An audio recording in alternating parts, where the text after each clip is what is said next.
देखिए question number जो है कौन सा है, 13 है, सेक्शन ए है और PYQ है 2023 का फिजिक्स का। इसमें क्या है, इसमें दिया गया है तो वो सबसे पहले हमें पता होना चाहिए क्या, कि अगर कोई सरफेस है, इस सरफेस से हम क्या चाहते हैं कि इलेक्ट्रॉन निकल आए, तो इसमें क्या करना होगा, एक इंसिडेंट एनर्जी देनी होगी। क्या देनी होगी, इंसिडेंट एनर्जी, जिसको क्या कहते हैं, ई कहते हैं, और ये होता है एच न्यू के बराबर। ठीक है, ये कौन सी एनर्जी है, इंसिडेंट एनर्जी है, इंसिडेंट एनर्जी है।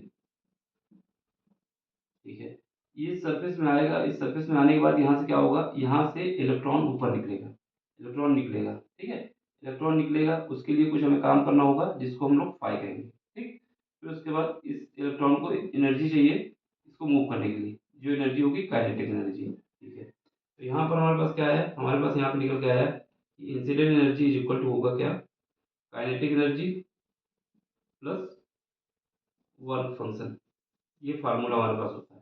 ठीक है, अब यहाँ पे देखो, यहाँ पर क्या दिया हुआ है, यहाँ पर अलग अलग वर्क फंक्शन दिए गए हैं। जैसे सी एस का वर्क फंक्शन कितना दिया हुआ है, इसका दिया हुआ है 2.14, यानी जो हमारे पास सी एस है, इसका जो वर्क फंक्शन है, इसको हम ऐसे लिखते हैं, वर्क फंक्शन को फाइव से लिखते हैं, तो फाइव सी एस। ठीक है, कैल्शियम कहा जाएगा इसको, कितना है ये, 2.14 इलेक्ट्रॉन वोल्ट है। इसके बाद क्या है हमारे पास, पोटेशियम, पोटेशियम का कितना है वर्क फंक्शन, ये दिया हुआ है 2.75 इलेक्ट्रॉन वोल्ट है। फिर इसके बाद क्या है, सोडियम, सोडियम का कितना वर्क फंक्शन दिया हुआ है, ये दिया हुआ है कितना है, सॉरी ये हमारे पास है, इसका दिया हुआ है पोटेशियम का 2.30, और ये दिया हुआ है 2.75 इलेक्ट्रॉन वोल्ट। ठीक है, ये सब दिया हुआ है। इसके बाद जो हमारे पास इंसिडेंट एनर्जी है, यानी ये वाली एनर्जी कितनी दी गई है, ये दी गई है 2.20। अब आपसे ये पूछा जा रहा है कि इनमें से किस सरफेस से प्रोटॉन इमिट होगा, प्रोटॉन निकलेगा।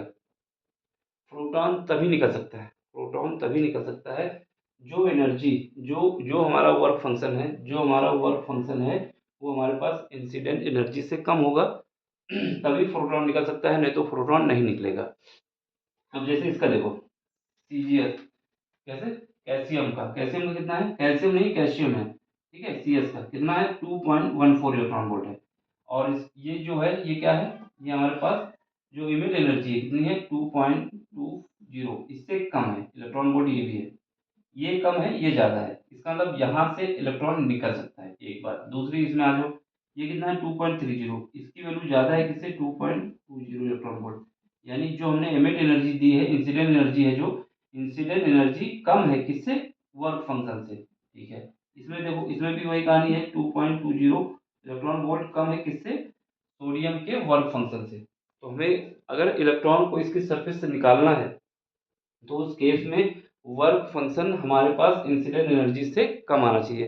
कम क्यों आना चाहिए, क्योंकि हमारे पास फार्मूला क्या होता है, जो इंसिडेंट एनर्जी है वो किसमें होती है, काइनेटिक एनर्जी और वर्क फंक्शन में। अगर यहाँ पर, क्योंकि काइनेटिक वर्क फंक्शन में जब हमने काइनेटिक एनर्जी को ऐड किया है, जब काइनेटिक एनर्जी को ऐड किया है तभी एनर्जी आई है ना, यानी इसका मतलब ये वैल्यू में इसमें ऐड करना होगा कुछ, तभी बनेगा। तो इसलिए हमेशा याद रखना, अगर हमें क्या करना है, इलेक्ट्रॉन को इसकी सरफेस, प्रोटॉन को इसकी सरफेस से निकालना है, प्रोटॉन इलेक्ट्रॉन को, तो उस केस में हमारे पास जो वर्क फंक्शन है वो इंसिडेंट एनर्जी से कम होना चाहिए। देख लो कौन सा ऑप्शन है, केवल चौथा ऑप्शन है जिसमें ये कहानी सेटिस्फाई हो रही है, यानी सी एस का वर्क फंक्शन इंसिडेंट एनर्जी से कम है, बाकी इन दोनों का ज़्यादा है। ऑप्शन हमारा ये हो जाएगा। ठीक है, देख लो समझ लो। अब इसमें अगर ये क्वेश्चन पूछ लेता कि इससे इमिट फोटोन इलेक्ट्रॉन नहीं होगा, इससे एमिट होगा फोटोन नहीं, नहीं एमिट होगा, यानी किससे फोटोन इलेक्ट्रॉन नहीं निकलेगा, तो उस केस में ऑप्शन हमारा ये हो जाता। ठीक है, फिलहाल पूछा गया है उसके हिसाब से ये ऑप्शन है। देख लें, समझ लें, कहीं दिक्कत हो तो पूछ लेना, इसके शॉट ले लो। मिलते हैं अगले लेक्चर में। समझ में आया हो तो लाइक कर देना, शेयर कर देना, सब्सक्राइब भी कर देना। बाकी कोई क्वेश्चन समझ में नहीं आता तो टेलीग्राम में आइए, अपना क्वेश्चन पूछ लें। ठीक है, बाय, टेक केयर।